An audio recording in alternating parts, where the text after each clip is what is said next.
One of the other things that becomes really important, and it may be something to think about as you consider what any of you might do,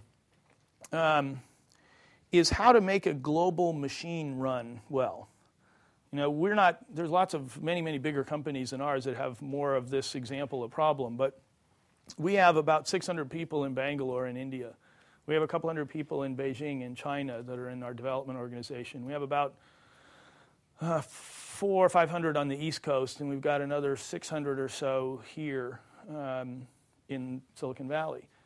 So how do you actually operate that machine when you've got to develop these things all over the world?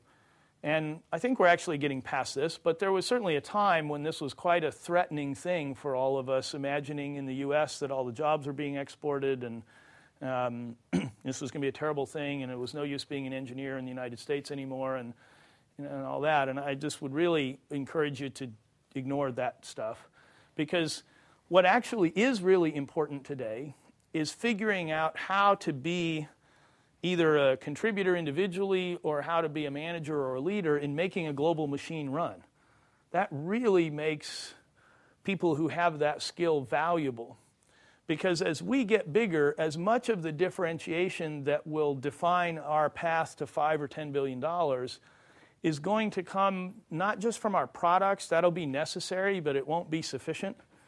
It will be also required that we operate this machine and figure out how to take resources scattered around the world, not just in development, but certainly in that example, and how to operate that machine more productively and more powerfully than somebody with whom we compete. Because there's huge arbitrage opportunities from a cost point of view, which will go away.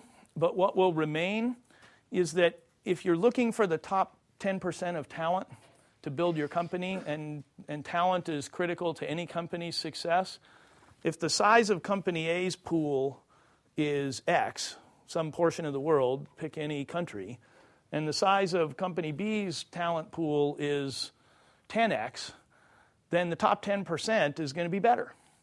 And it's going to be easier to find and easier to recruit.